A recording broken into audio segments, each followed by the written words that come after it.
What's up, everybody? I hope you all had a wonderful weekend. Mine was absolutely tremendous, and I have a bit of time here this afternoon, so I figured I'd bang out a video for everybody. We're going to talk more about Ken Kratz. This is a tweet Ken Kratz put out the other day, recently, on his X platform, Kratz Uncanceled, and it has to do directly with me. So here we go.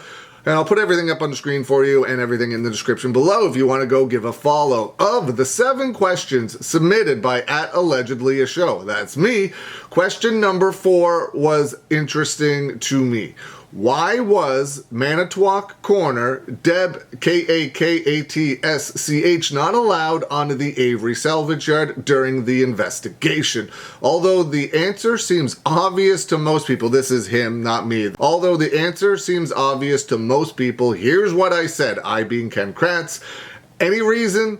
These answers have to be silenced. Before I get into what his answer was, and I'll put it on the screen, nothing's being silenced. I'm still sitting here right now talking about it, providing the answers to questions. The only way, Ken, that you are going, and I put this on Twitter earlier, or X earlier today, I have no idea what to call it anymore, X. The only way you're going to be silenced is if you stop talking. You have your own platform. You have your own YouTube channel. X isn't going to stop you from being able to post whatever you want. YouTube isn't going to stop you from being able to post whatever you want regarding the case. The only way you are going to be silenced is if you stop talking. The only thing that has changed is the way we were going to do it initially. I just don't have the time to do it like we had talked about. I thought I would. I don't, and that's the end of it. So as long as you keep talking, people are going to keep listening, people are going to keep reading, people are going to keep watching. The only way you're going to be silenced is if you yourself stop all of that. The only thing that has changed is the way we initially agreed to do everything. I'm just not able to keep up doing it that way, but I am doing it like this. And I am still sitting here talking about it. I'm still sitting here on my platform talking about you. And I will continue to do so if you keep answering questions. Answer all of the questions on X. And if it's exposure, if it's the platform you wanted, you're still going to get it because I'm still going to sit here and talk about it. I just don't have the time to directly go back and forth with you, put in the effort that is deserved with the responses that you give. If someone else wants to do it, I will definitely cover it. There's already people on the X platform that have offered to do what I said I was going to do that I can no longer do. There is a bunch of people there. There is a bunch of people that are way more qualified on the case to do it than me, that have way more information. So choose one of them. And just as long as those people are fair, like I was going to be fair, you should have absolutely no problem.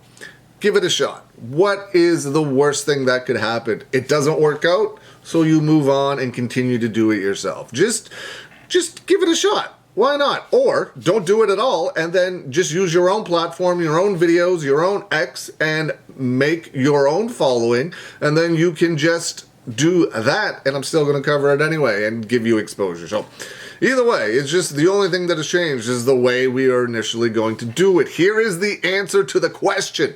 Whoo! Why was the coroner not told to come to the crime scene? My feelings about the Manitowoc coroner and her appearance in episode 10 of season 2 of Making a Murderer can be found in my book on page 194, 195. Ken Kratz has a book. It's right here.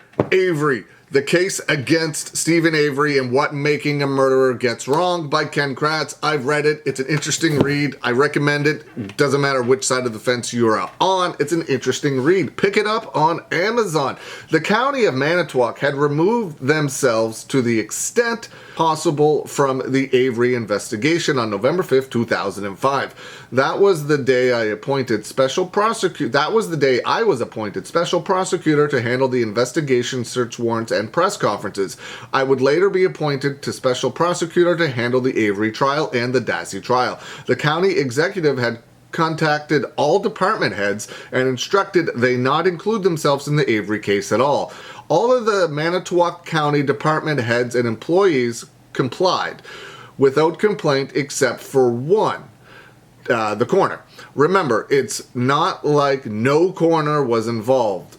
Mike, K-L-A-E-S-E-R, Calumet County coroner, appointed, and he made all of the statutorily required findings and performed tasks of the coroner assigned. Mike signed the death certificate and made the determination that the death was a homicide as opposed to natural causes or suicide. For some unknown reason, the defense called her, Deb, to the stand as part of their defense case. Special prosecutor Norm Gahn from the Milwaukee DA's office, who joined the team as perhaps the nation's foremost expert on DNA evidence in the courtroom, was assigned the cross-examination responsibilities that day. Gahn objected to the coroner being called as a witness since she had no role in the Avery investigation.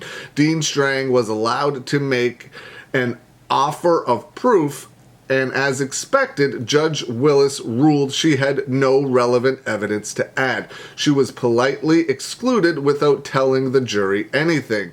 But the Making a Murderer filmmakers and the rest of the defense crew thought you needed to see her. Shameful misrepresentation to the Making a Murderer Season 2 audience.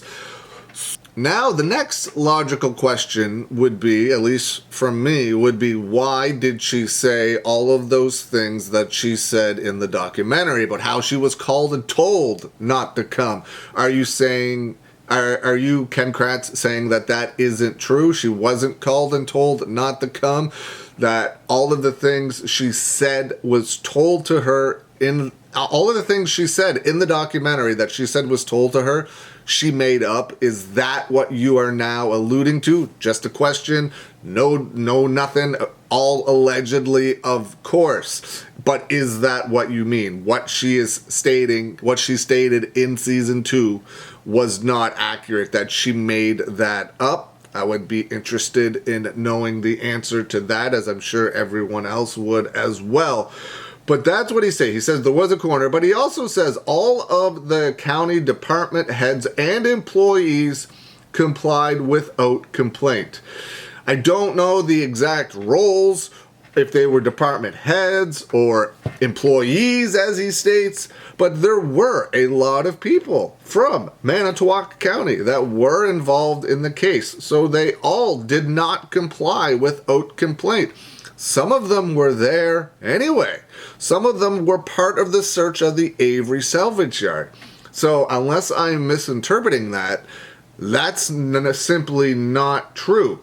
The coroner, yes, definitely one of them, but there were other people from the Manitowoc County Sheriff's Department, Sheriff's Office, that were part of the search. The Manitowoc County Department heads and employees complied without complaint, saying that they instructed not to include themselves in the Avery case at all. But some of them did. So how can you say they all complied without complaint? Again, unless I'm misunderstanding, I don't know. It seems a weird sentence because we do know a lot of them, or at least a few of them, were involved in the case. Maybe that could have a bit more of an explanation. Maybe you think it doesn't need one.